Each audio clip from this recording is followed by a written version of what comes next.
The state only requires a 2.0 GPA for participation in extracurricular activities. Yes, ma'am. And according to your contract, the players are agreeing to maintain a 2.3? That, among other things, yes, ma'am. Other things like? Attending all classes, sitting in the front row of those classes, and wearing a tie on game day.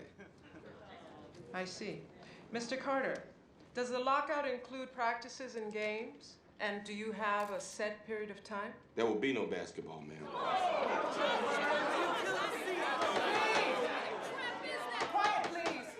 That includes practices and games until we as a team reach the agreed upon GPA.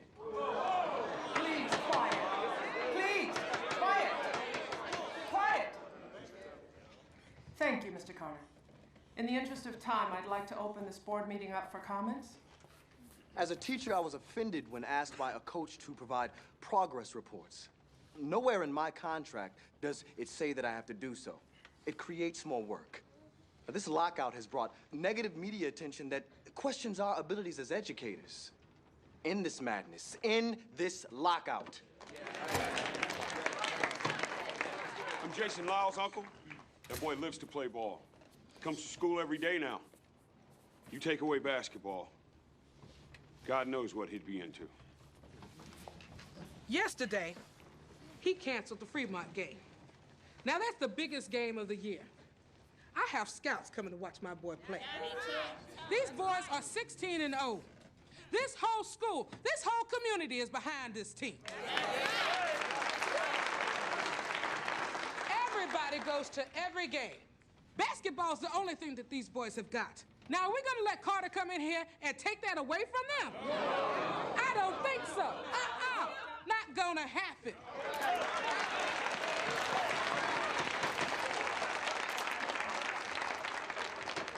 I'd like to make a motion.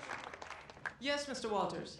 I move that we remove Mr. Carter as head basketball coach.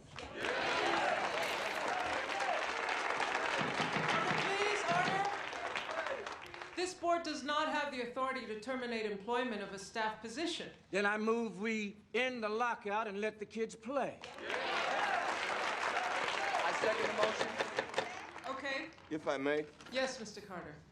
you really need to consider the message that you're sending these boys. It's the same message that we as a culture send to our pro athletes, which is that they are above the law. Now, I'm trying to teach these boys a discipline that will inform their lives and give them choices. If you endorse the fact that 15, 16, and 17-year-olds don't have to honor the simple rules of a basketball contract, how long do you think it'll be before they're out there breaking laws? Now, I played basketball at Richmond 30 years ago. It was the same thing then. Some of my teammates ended up in prison. Some of them ended up dead. I took this job because I wanted to affect change in a special group of young men, and this is the only way I know how to do that. If you vote to end the lockout, you won't have to terminate me. I'll quit.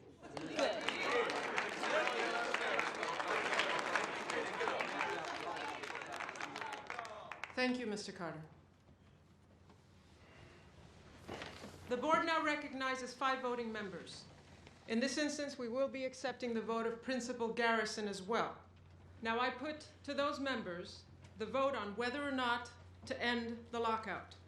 All those in favor of ending the lockout will raise their right hand when called upon. I will vote first by not raising my hand. Principal Garrison.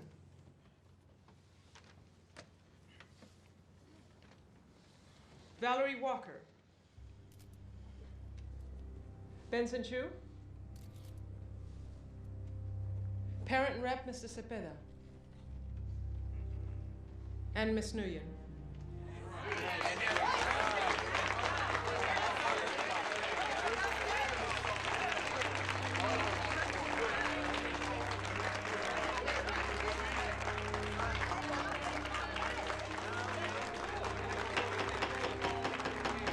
The lockout ends with a vote of 4 to 2.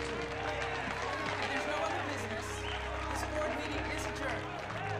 Thank you all for coming.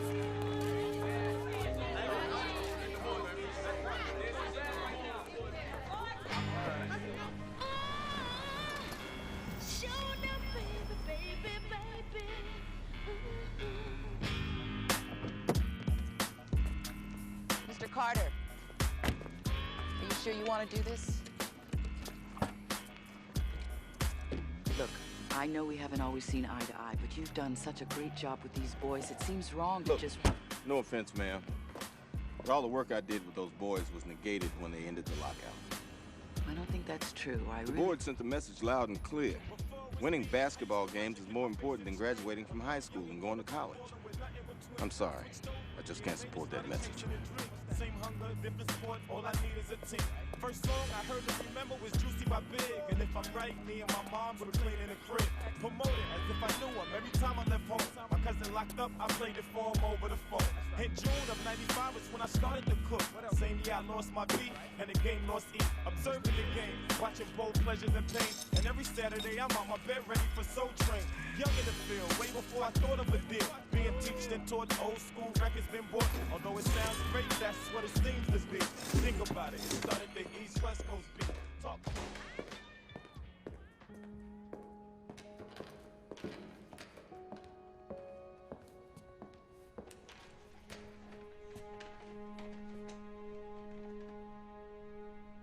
Sir, they can cut the chain off the door, but they can't make us play.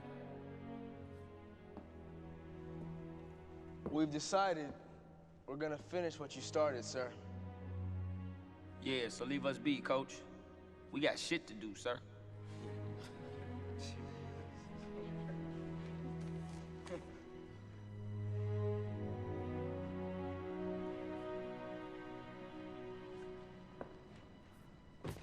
Our deepest fear is not that we are inadequate.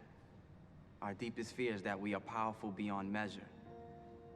It is our light, not our darkness, that most frightens us.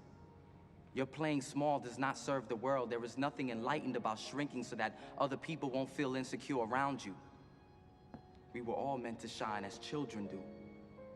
It's not just in some of us, it's in everyone. And as we let our own light shine, we unconsciously give other people permission to do the same. As we are liberated from our own fear, our presence automatically liberates others.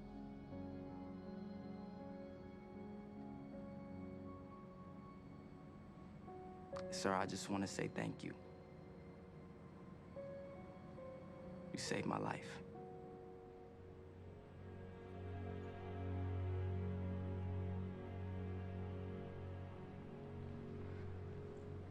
Thank you, sirs.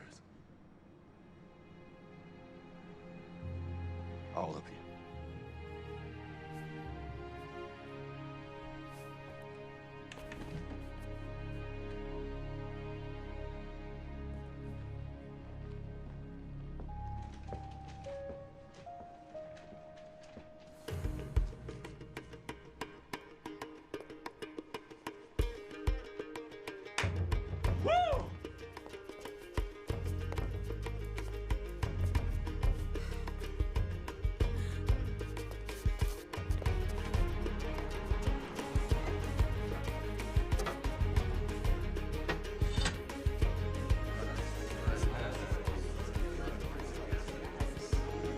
Academic progress reports, young men. These things are unbelievable. I know you've been trying. I guess there's only one way to say this. Gentlemen, we've reached our goal. Let's play ball. Yeah!